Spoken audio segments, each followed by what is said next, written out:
आप सभी का आपके अपने चैनल ज्योग्राफी विद ऋषि जाट पर स्वागत है।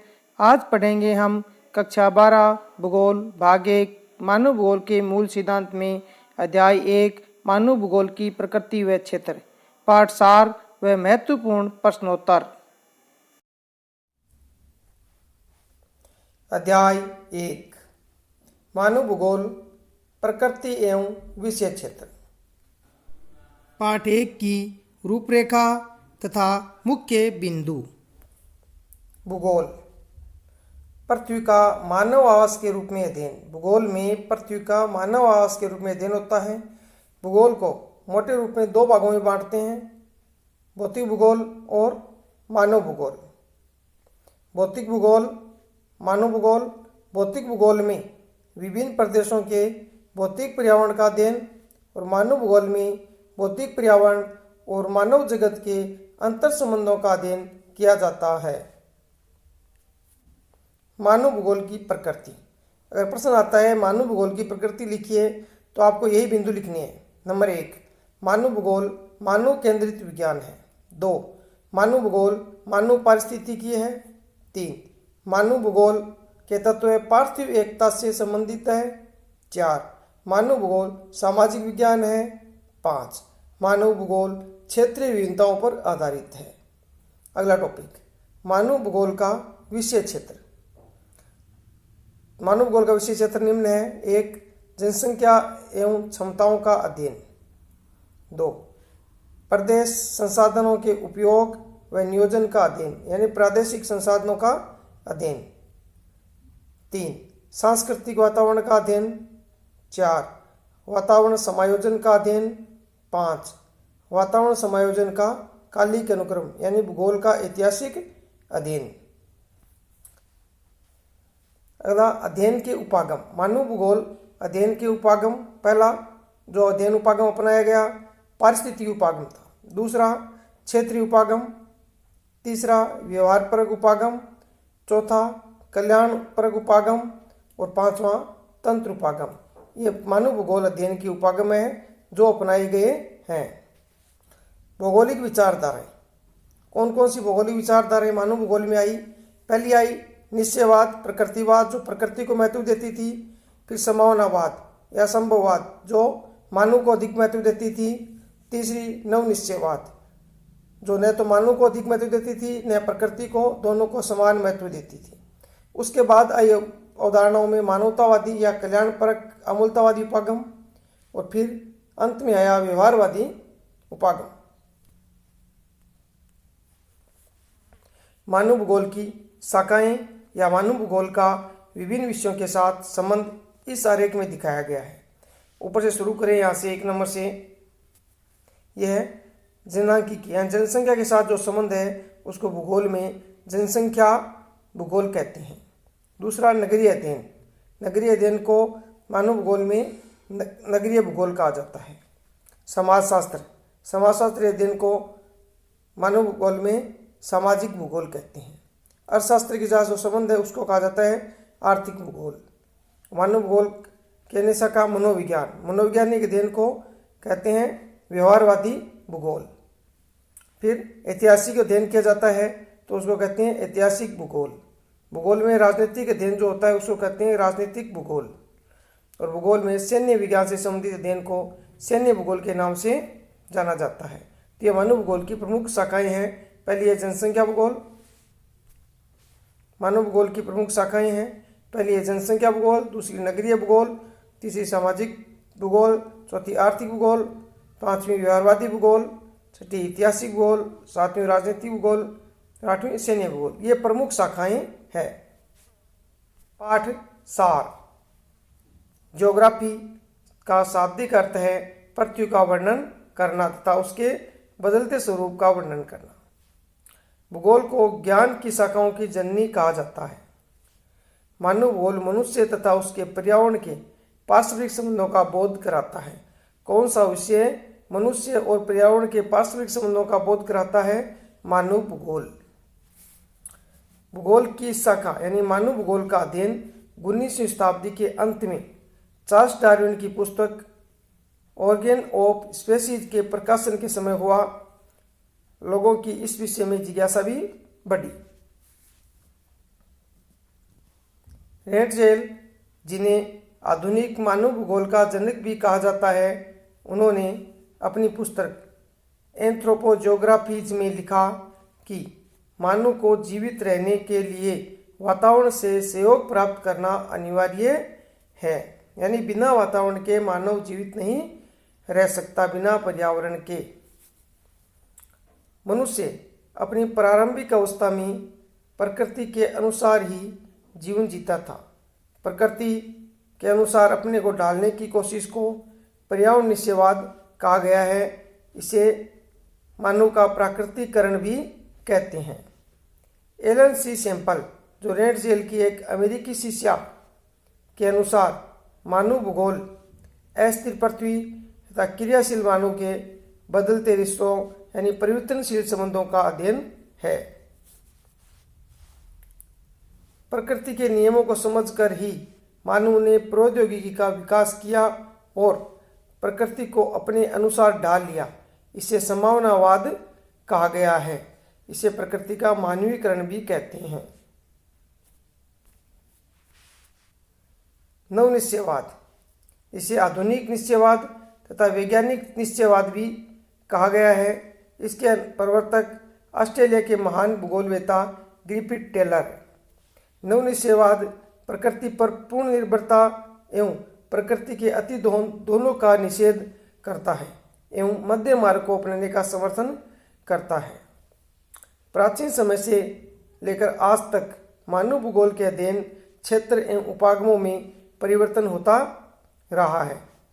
मानव भूगोल के अंतर्गत कई क्षेत्र एवं उपक्षेत्र शामिल हैं, जैसे सामाजिक भूगोल, राजनीतिक भूगोल, आर्थिक भूगोल आदि। प्रश्न 1, मानव भूगोल मानव समाजों और धरातल के बीच संबंधों का संश्लेषित अध्ययन है। मानव भूगोल की यह परिभाषा किस भूगोलवेत्ता द्वारा दी गई? उत्तर, रेंटजेल द्वारा। प्रश्न ऐसा भी आ सकता है, रेंटजेल द्वारा दी गई मानव भूगोल की परिभाषा लिखो। तो क्या लिखोगे आप? रेंटजेल के अनुसार मानव भूगोल मानव समाजों और धरातल के बीच संबंधों का संश्लेषित अध्ययन है। प्रश्न 2, मनुष्य ने रहने के लिए घर बनाया, नदी पार करने के लिए पुल बनाया। मनुष्य के इन प्रयासों को हम मानव भूगोल की किस विचारधारा के अंतर्गत रख सकते हैं? तो उत्तर होगा संभावनावाद, संभववाद, पॉसिबिलिज्म। प्रश्न 3, प्राकृतिक पर्यावरण से अन्योन्य क्रिया की आरंभिक अवस्था में मानव प्राकृतिक पर्यावरण से अत्यधिक प्रभावित हुआ। उसने प्रकृति के आदेशों के अनुसार अपने आप को ढाल लिया। मानव के सामाजिक विकास की इस अवस्था को किस नाम से जाना जाता है? उत्तर, पर्यावरण निश्चयवाद या मानव का प्राकृतिकरण के नाम से। प्रश्न 4, नव निश्चयवाद अथवा रुको और जाओ निश्चयवाद की संकल्पना किस भूगोलवेत्ता द्वारा प्रस्तुत की गई? तो उत्तर होगा ग्रिफिथ टेलर द्वारा। प्रश्न 5, ट्रांडहाइम व उसके जैसे संसार के विभिन्न क्षेत्रों में लोग प्रकृति द्वारा आरोपित अवरोधों पर विजय पाने में सक्षम हुए हैं, स्पष्ट कीजिए। उत्तर, संसार के विभिन्न क्षेत्रों में प्रौद्योगिकी का विकास करके लोग प्रकृति के अवरोधों पर विजय पाने में सक्षम हुए हैं। सर्दियों से बचने के लिए कृत्रिम उपकरणों का प्रयोग करते हैं। प्रश्न 6, मानव भूगोल अध्ययन के उपागम के रूप में मानवतावादी एवं व्यवहारवादी विचारधाराओं का उदय कब हुआ? उत्तर, 1970 के दशक में। प्रश्न 7, उपनिवेश युग में अन्वेषणों को गति मिली, इसे मानव भूगोल के अध्ययन में क्या मदद मिली? उत्तर, विश्व के विभिन्न क्षेत्रों से परिचय हुआ। 2, विभिन्न प्रदेशों के संसाधनों का ज्ञान हुआ और वहां तक पहुंच बनी। प्रश्न 13, भौतिक भूगोल और मानव भूगोल के तत्वों के मध्य परस्पर अन्योन्य क्रिया होती है। इस कथन को उपयुक्त उदाहरणों सहित स्पष्ट कीजिए। उत्तर, भौतिक भूगोल और मानव भूगोल के तत्वों के मध्य परस्पर अन्योन्य क्रिया होती है। भौतिक भूगोल के विभिन्न लक्षण जैसे भूमि की बनावट, जलवायु, मिट्टी, पदार्थ, जल, वनस्पति मनुष्य के रहन सहन तथा आर्थिक सामाजिक क्रियाओं को प्रभाव डालते हैं। प्रकृति मनुष्य के कार्य एवं जीवन को निश्चित करती है, मानव जीवन को निश्चित करती है। मानव जीवन प्राकृतिक संसाधनों पर ही आधारित है। उन्हीं प्राकृतिक संसाधनों द्वारा मानव के रोजगार, फसल चक्र, परिवहन के साधन आदि सभी प्रभावित होते हैं। प्रकृति मानव विकास के लिए भरपूर अवसर प्रदान करती है और मानव इन अवसरों का उपयोग विकास के लिए करता है। प्रश्न 14, प्रकृति और मनुष्य आपस में इतनी जटिलता से जुड़े हुए हैं कि उन्हें एक दूसरे से अलग नहीं किया जा सकता। कथन को प्रमाणित कीजिए। उत्तर, प्रकृति और मनुष्य आपस में जटिलता से जुड़े हैं। 1, प्रकृति और मानव को एक दूसरे से अलग नहीं किया जा सकता। 2, आपसी अन्योन्य क्रिया द्वारा मनुष्य ने प्राकृतिक पर्यावरण में सामाजिक और सांस्कृतिक पर्यावरण की रचना की है। 3, भौतिक और सामाजिक परिघटनाओं का वर्णन प्राय रूपकों के रूप में किया जाता है, जैसे पृथ्वी के रूप, तूफान की आंख, नदी का मुख आदि। प्रश्न 15, मानव भूगोल के अध्ययन की विषय वस्तु क्या है? किन्हीं 3 तथ्यों की व्याख्या कीजिए। उत्तर, मानव भूगोल के अध्ययन की विषय वस्तु 3 महत्वपूर्ण तथ्य निम्न है। 1, भौतिक पर्यावरण में मानव जगत के बीच अन्योन्य क्रिया द्वारा निर्मित सांस्कृतिक वातावरण का अध्ययन। 2, पृथ्वी को मानव के घर के रूप में समझना और उन सभी तत्वों का अध्ययन करना जिन्होंने मानव को पोषित किया है। 3, धरातल पर रहने वाले समस्त मानवीय जगत एवं उसकी क्षमताओं का अध्ययन करना, यानी प्राकृतिक और मानवीय संसाधनों का अध्ययन करना। प्रश्न 16, अपनी प्रारंभिक अवस्था में मानव प्रकृति से अत्यधिक प्रभावित हुआ, इस कथन की पुष्टि कीजिए। उत्तर, प्राकृतिक पर्यावरण से अन्योन्य क्रिया की आरंभिक अवस्था में मानव की प्रौद्योगिक ज्ञान का स्तर अत्यंत निम्न था। उस समय सामाजिक विकास की अवस्था भी आदिम थी। 2, इस अवस्था में प्रकृति के समक्ष मानव निष्क्रिय था। प्रकृति के अनुसार ही मानव स्वयं को ढालता था। 3, इस अवस्था में मानव प्रकृति की सुनता था, उसकी प्रचंडता से भयभीत होता था और मानव प्रकृति की पूजा करता था। 4, इस अवस्था में मानव ने अपने आप को प्रकृति के द्वारा दी गई सुविधाओं के अनुसार ढाल लिया था। इस सामंजस्य को पर्यावरण निश्चयवाद कहा गया है। प्रश्न 17, प्रकृति अवसर प्रदान करती है और मानव उसका उपयोग करता है। इस प्रकार धीरे धीरे प्रकृति का मानवीकरण हो जाता है। मानव भूगोल की इस विचारधारा को किस नाम से जाना जाता है और 2 विशेषताएं। उत्तर, मानव भूगोल की इस विचारधारा को संभववाद के नाम से जाना जाता है। विशेषताएं: 1, समय के साथ मानव बेहतर तकनीक विकसित कर लेता है और पर्यावरण से प्राप्त संसाधनों के द्वारा संभावनाओं को जन्म देता है। 2, इस अवस्था में मानवीय क्रियाएं सांस्कृतिक भूपृष्ठ का निर्माण करती है और मानवीय क्रियाओं की छाप चारों ओर नजर आती है। प्रश्न 18, नवनिश्चयवाद संकल्पनात्मक ढंग से एक संतुलन बनाने का प्रयास करता है, स्पष्ट कीजिए। अथवा नवनिश्चयवाद टेलर की देन है जो 2 विचारधाराओं के मध्य संतुलन बनाने का प्रयास करता है, स्पष्ट। उत्तर, नवनिश्चयवाद की संकल्पना ग्रिफिथ टेलर द्वारा प्रस्तुत की गई। यह 2 विचारों पर्यावरणीय निश्चयवाद और संभववाद के मध्य के मार्ग को परिलक्षित करती है। 2, यह संकल्पना दर्शाती है कि ना तो यह नितांत आवश्यकता की स्थिति है और ना ही नितांत स्वतंत्रता की अवस्था। 3, इस संकल्पना के अनुसार मानव प्रकृति के नियमों का अनुपालन करके ही प्रकृति पर विजय प्राप्त कर सकता है।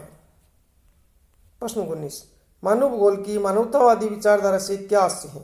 उत्तर 1, मानवतावादी विचारधारा से आशय मानव भूगोल के अध्ययन को मानव के कल्याण एवं सामाजिक चेतना के विभिन्न पक्षों से जोड़ना है। 2, इसका उदय 1970 के दशक में हुआ। 3, इसके अंतर्गत आवास, स्वास्थ्य एवं शिक्षा जैसे पक्षों पर ध्यान केंद्रित किया गया। 4, यह मनुष्य की केंद्रीय एवं क्रियाशील भूमिका पर बल देता है। 5, प्रादेशिक असमानताएं, निर्धनता, अभाव जैसे विषयों के कारण एवं निवारण पर ध्यान आकर्षित करता है। 20 नवनिश्चयवाद की विशेषताएं बताइए। उत्तर, इस विचारधारा के जनक ग्रिफिथ टेलर महोदय हैं। विशेषताएं 1, यह विचारधारा पर्यावरणीय निश्चयवाद और संभववाद के बीच के मार्ग को प्रस्तुत करती है। 2, यह पर्यावरण को नुकसान किए बगैर समस्याओं को सुलझाने पर बल देती है। 3, पर्यावरण निश्चयवाद के अनुसार मनुष्य न तो प्रकृति पर पूरी तरह निर्भर होकर रह सकता है और न ही प्रकृति से स्वतंत्र रहकर जी सकता है। 4, प्रकृति पर विजय पाने के लिए प्रकृति के नियमों का पालन करना एवं उन्हें विनाश से बचाना होगा। प्राकृतिक देनों का प्रयोग करते हुए प्रकृति की सीमाओं का ख्याल रखना चाहिए। उदाहरणार्थ, औद्योगिकीकरण करते हुए जंगलों को नष्ट होने से बचाना, खनन करते समय अतिदोहन से बचाना। प्रश्न 21, नियतिवाद और संभववाद में अंतर स्पष्ट कीजिए। तो अंतर इस तरह से, एक तरफ नियतिवाद है और एक तरफ संभववाद। नियतिवाद, इस विचारधारा के अनुसार मनुष्य के प्रत्येक क्रियाकलाप को पर्यावरण से नियंत्रित माना जाता है, जबकि संभववाद में इस विचारधारा के अनुसार मनुष्य अपने पर्यावरण में परिवर्तन करने में समर्थ है तथा वह प्रकृति प्रदत्त अनेक संभावनाओं का इच्छा अनुसार अपने लाभ के लिए उपयोग कर सकता है। नियतिवाद में मानव की आदिम अवस्था में मानव के लगभग सभी क्रियाकलाप पूर्णतया प्राकृतिक पर्यावरण की शक्तियों पर नियंत्रित थे, जबकि संभववाद में मानव प्रकृति पर निर्भरता की अवस्था से स्वतंत्रता की अवस्था की ओर प्रस्थान संभव है। नियतिवाद के प्रवर्तक में रेंटजेल, फिर हम्बोल्ट, हंटिंगटन आदि नियतिवाद के प्रमुख समर्थक। जबकि संभववाद में समर्थक विडाल डी लाप्लास तथा लुसियन फेब्रे हैं।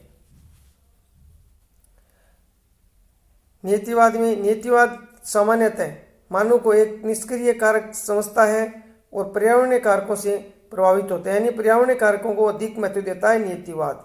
उदाहरण के लिए आदिवासियों की प्रकृति पर निर्भरता, किसानों की जलवायु पर निर्भरता और जलवायु के अनुसार मनुष्य का शारीरिक गठन। एक समानवाद प्रकृति की तुलना में मनुष्य को महत्वपूर्ण स्थान देता है, उसे सक्रिय शक्ति के रूप में देखता है। उदाहरण के लिए नदी पर पुल, खेती, परिवहन तथा तकनीकी विकास आदि। प्रश्न 22, प्रौद्योगिकी के विकास के लिए प्रकृति का ज्ञान किस प्रकार महत्वपूर्ण है, उपयुक्त उदाहरणों से स्पष्ट करो। उत्तर, 1, प्रौद्योगिकी किसी भी समाज के सांस्कृतिक विकास के स्तर की सूचक होती है। 2, मानव प्रकृति के नियमों को समझकर ही प्रौद्योगिकी का विकास कर सकता है, जैसे घर्षण व ऊष्मा की सोच ने आग की खोज में सहायता की। 3, डीएनए तथा आनुवंशिकी रहस्यों ने अनेक बीमारियों पर विजय पाने में सहायता की। 4, वायु की गति के नियमों के प्रयोग से अधिक तीव्र गति से चलने वाले वायुयान विकसित किए गए। 5, प्रकृति के ज्ञान के आधार पर ही सांस्कृतिक वातावरण का निर्माण होता है। प्रश्न 23, प्रकृति पर मानव प्रयासों की छाप स्पष्ट दिखाई देती है, उपयुक्त उदाहरणों द्वारा स्पष्ट कीजिए। उत्तर, प्रकृति अवसर प्रदान करती है और मानव उनका उपयोग करता है।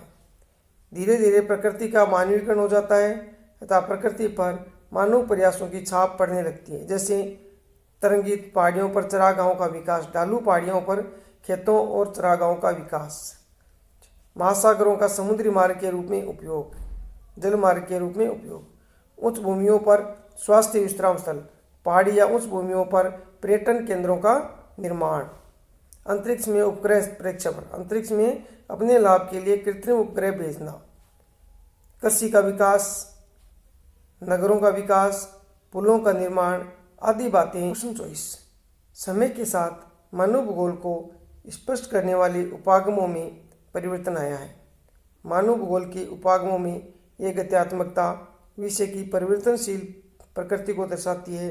इस कथन के संदर्भ में मानव भूगोल के प्रमुख उपागमों का उल्लेख कीजिए। यह क्या कारण रहे? उत्तर, पहले विभिन्न समाजों के बीच अन्योन्य क्रिया नगण्य थी और एक दूसरे के विषय में ज्ञान सीमित था। 2, संसार के विभिन्न देशों में यात्रा करने वाले यात्री क्षेत्रों के विषय में सूचनाओं का प्रसार किया करते थे। 3. 15वीं शताब्दी के अंत में यूरोप में अन्वेषणों यानी खोजों का दौर शुरू हुआ। समुद्री खोजें शुरू हुई और धीरे धीरे लोगों व देशों के विषय में मिथक और रहस्य खुलने शुरू हुए। 4. औपनिवेशिक युग में अन्वेषणों को आगे बढ़ाने के लिए गति प्रदान की गई ताकि प्रदेशों के संसाधनों तक पहुंचा जा सके और उनके विषय में तालिका युक्त सूचनाएं प्राप्त हो सके। 70 के दशक के बाद में मानव भूगोल में मानवतावादी, अमूलतावादी और व्यवहारवादी विचारधाराओं का उदय हुआ। उनके उदय ने मानव भूगोल को सामाजिक राजनीतिक यथार्थ के प्रति अधिक प्रासंगिक बना दिया। मानव भूगोल की प्रमुख 3 विचारधाराओं का वर्णन। यह वर्णन आपको करना है, मैं केवल संक्षेप में बता देता हूँ। मानव भूगोल की 3 विचारधाराएं। पहली है नियतिवाद, निश्चयवाद। इसको मानव का प्राकृतिकरण भी कहते हैं। इसे देने वाले रेंटजेल थे। इसके अन्य समर्थक हम्बोल्ट, कुमारी एलन सैंपल आदि। समावनावाद, इसको संभववाद कहते हैं। ये प्रकृति का मानवीकरण पर बल देते हैं। इसे लुसियन फेब्रे व विडाल डिला ब्लास द्वारा दिया गया। उसके बाद आता है नवनियतिवाद, रुको और जाओ अवधारणा। इसे ग्रिफिथ टेलर द्वारा दिया गया।